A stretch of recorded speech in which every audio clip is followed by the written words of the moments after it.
বিসমিল্লাহির রহমানির রহিম। হে সমস্ত জগতবাসী, আজ আমি শামীম আলী চিশতি আপনাদের সামনে যে আলোচনাটি নিয়ে হাজির হলাম, সে আলোচনাটি হলো যে বৃদ্ধ হোক, মধ্যবয়সী হোক, আর আরও কম বয়সী হোক, কিন্তু মানুষ যদি নিজের মৃত্যুর সংকেত পায়, যেমন 6 মাস পরে আপনার মৃত্যু হবে, 1 বছর পরে আপনার মৃত্যু হবে, বা 1 সপ্তাহ পরে আপনার মৃত্যু হবে,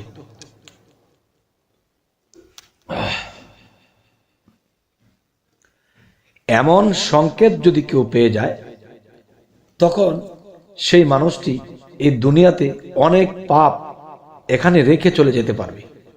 কারণ পাপ সহকারে যখন আমাদের মৃত্যু হবে, তখন কিন্তু আমরা আল্লাহর বিচারে আল্লাহর কাছে আমরা আটকে পড়ব। তাই বলি, আল্লাহ প্রত্যেকটা মানুষকে সুযোগ দেয়, কিন্তু শরীয়ত একটা অন্ধত্ব বিষয়। তারা একটা কথা বলে থাকে যে কখন আজরাইল জমের ঘরে দাঁড়িয়ে থাকবে, কখন আমার আত্মা রুহ বের করে নিয়ে যাবে, এটা বলা যায় না। কিন্তু দেখেন তরিকতের জগৎ কি বলে। তরিকতের জগৎ বলতেছে যে শুধু তরিকতই বলে না, আল্লাহ স্বয়ং কোরআনেই বলতেছে যে তোমরা যখনই অবসর পাও সাধনা করো, যে আমি তোমাদেরকে কখনোই ঠকাবো না, তোমরা অবশ্যই চিন্তিত হবে না, এবং তোমাদেরকে আমি সুপথে রাখবো, এবং তোমরা যে সাধনা করবে তোমাদের সাহায্য সহযোগিতা আমি আল্লাহই করব। আরো একটি বিষয় হলো কি, যে একটা মানুষ যখন জানতে পারবে যে আমি আর 2 সপ্তাহ বাঁচব, তখন কিন্তু এই লোকটিকে বাড়ি গাড়ি টাকা খড়ি যাই কিছু দেওয়া হবে, বড় বড় ব্যাংক ব্যালেন্স অনেক কিছু দেওয়া হবে, সে কিছুই নেবে না। কেননা সে জানতে পেরেছে তার হায়াত আর 2 সপ্তাহ। তো 2 সপ্তাহ পরে মারা যাবে, তো সে বাড়ি গাড়ি দিয়ে কি করবে? তখন কি হবে? তার চোখ দিয়ে ঝরে পানি ঝরতে থাকবে। তখন সে শুধু আল্লাহর কাছে বলবে, আল্লাহ, জীবনে কত পাপ করেছি, এই পাপ থেকে তুমি মুক্ত করো, এবং জীবনে যাই কিছু করেছি মাত্র 2 সপ্তাহ টাইম, কালকে বলবো আরো 1 দিন কমে গেছে, এরপরে বলবো আরো 1 দিন কমে গেছে, তখন তো আমার মৃত্যু আমার সামনে দাঁড়িয়ে যাবে।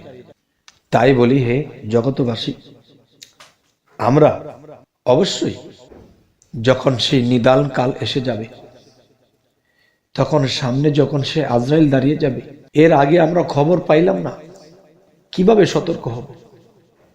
কিন্তু আল্লাহ বলেছে আমি কাউকে ঠকাই না।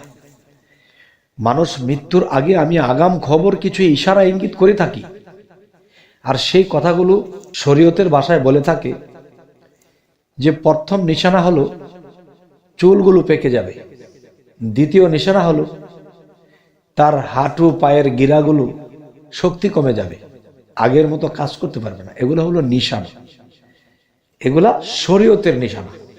কারণ দেখেন, আজকাল 12 বছর বয়সও দেখি কোনো ছেলে পেলের চুল পেকে গেছে, তার দাড়িও গজায়নি কিন্তু তার চুল পেকে গেছে। এটা বায়ুর দোষে বা অন্য কোনো সমস্যার কারণে পেকে গেছে, কিন্তু বয়সের দোষে এটা পাকেনি। তাহলে সে তো এটা মৃত্যুর চুল পাকা নয়। তো এমন কিছু কথা নিজের আন্তাজ থেকে বলে থাকে, আসলে এই কথাগুলো ঠিক নয়।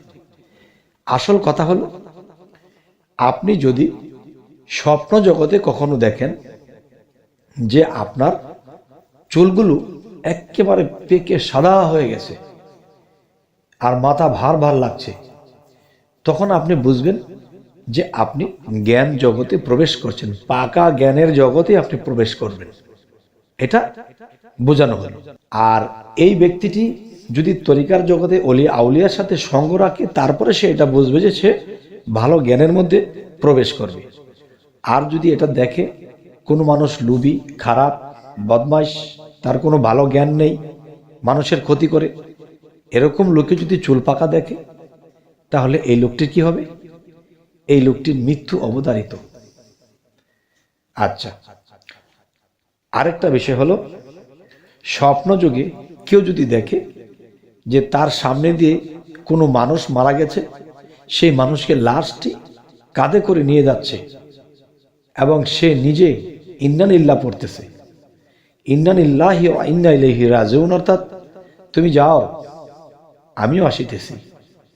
তার মানে এই স্বপ্নটা কেন দেখলো?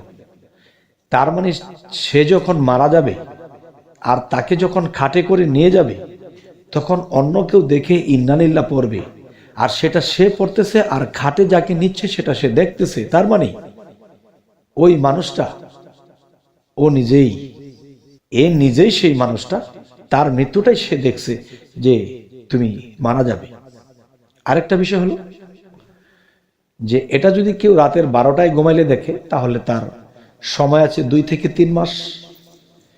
যদি দেখে 3টা বাজে, তাহলে তার সময় আছে আর 1 মাসের থেকে কম।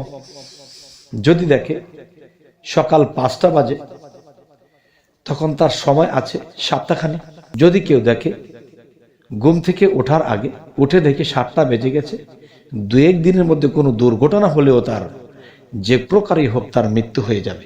আচ্ছা, আরো একটি বিষয় নিশানা হলো কি, হয়তো আপনি মৃত্যুবরণ করবেন না, সামনে আপনার একটা দুর্ঘটনা হবে, একটা অ্যাক্সিডেন্ট হবে। এটা আপনি কি করে বুঝবেন? তখনই আপনি বুঝবেন যে আপনি প্রায় স্বপ্নে দেখেন কি, যে একটা মানুষ গাড়ির তলায় পড়ে গেছে, তাকে সবাই মিলে বাঁচাতে গেছে, কারো হাত পা ভেঙে গেছে। আবার কোনো একদিন স্বপ্নে দেখেছেন কেউ গাড়ির ধাক্কা লেগে খাদে পড়ে গেছে, খাদের থেকে তার খুঁজেই পাওয়া যায়নি। এরকম ধরনের স্বপ্ন যদি কেউ দেখে, তখনই তার বুঝতে হবে যে এই দুর্ঘটনাটি যার দেখেছিল, আসলে এই দুর্ঘটনা তার হবে না, যে দেখেছে তার নিজের। কারণ অন্যেরটা দেখিয়ে দিয়েছে তোমার এরকম হবে, তুমি সতর্ক হও। আচ্ছা, যদি এরকম সতর্ক বাণীগুলোকে বুঝে বুঝে চলতে পারে, তখন কি হবে? তখন এরকম একটা দুর্ঘটনা থেকে সে বেঁচে থাকতে পারবে। যে যদি বলা হয় আল্লাহ যদি ভাগ্যে রাখে তাহলে তো এটা হবেই না, আল্লাহ রেখেছে। এখন আপনাকে আল্লাহ জ্ঞান দিয়েছে, এখন আপনার জ্ঞান রিচার্জ করে যখন আপনি চলেছেন, তখন দেখা যায় এরকম একটা বিপদ থেকে আপনি বেঁচে গেছেন। এরকম একটা বিপদ থেকে যখন আপনি বেঁচে গেছেন দেখলেন, তাহলে বোঝা গেল কি, আপনার সামনের জীবনটা আপনি যতদিন বাঁচবেন আল্লাহর ইবাদত করতে পারবেন, আরো জ্ঞান অর্জন করতে পারবেন। আরো একটি বিষয় আমি বলবো যে কেউ যদি এমন ধরনের কোনো কিছু দেখতে থাকেন, তাহলে আপনি কি বুঝবেন যে সামনে আপনার বিপদ আছে, দুর্ঘটনা হতে পারে। তখন এসব দেখে আপনি সাবধানে চলাফেরা করবেন, আর সাবধানে চললে তখন আল্লাহ আপনাকে সাহায্য করবে। এবার আরো একটি বিষয় হলো যে আপনার মৃত্যুর আরো কিছু ঘটনা আছে। যেমন আপনি দেখতেছেন আপনাকে সিংহে দৌড়াচ্ছে, তো আপনি পালানোর চেষ্টা করছেন, কিন্তু দেখা যায় সেই সিংহ আপনাকে থাপাদা ধরেছে এবং ঘাড়ের মধ্যে কামড় দিয়ে ফেলেছে এবং গাড় ছিঁড়ে ফেলছে। এই দেখে যদি লাফিয়ে ঘুমের থেকে ওঠেন, তারপরে আপনি বুঝবেন যে আমার সময় শেষ। তবে কতদিন সময় আছে তার নির্ধারণ করবেন কি দিয়ে? সেটা নির্ধারণ করবেন আপনি কয়টা বাজে দেখেছেন, 12টায়, 3টায়, 5টায়, কটায় দেখেছেন। যদি 5টায় দেখেন, সময় একদম কম, সপ্তাহখানি নেই। আর যদি আপনি 3টায় দেখেন, তাহলে মাসখানি নেই।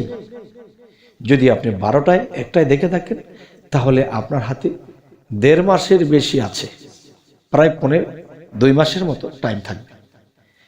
আচ্ছা, এই বিষয়গুলো যদি কারা রিচার্জ করে এবং এটা বুঝে চলে, তাহলে পৃথিবী থেকে সে নিষ্পাপ হয়ে মৃত্যুবরণ করতে পারবে। কেন? যেমন হাদিস শরীফে এসেছে, মানুষ যখন কবরে রেখে আসা হয়, তখন কিন্তু সেই মানুষটি সেই কবরে বসে যখন আল্লাহর ইবাদত করবে, তার ইবাদত নেবে না, যা কিছু করার দুনিয়া থেকে করতে হবে।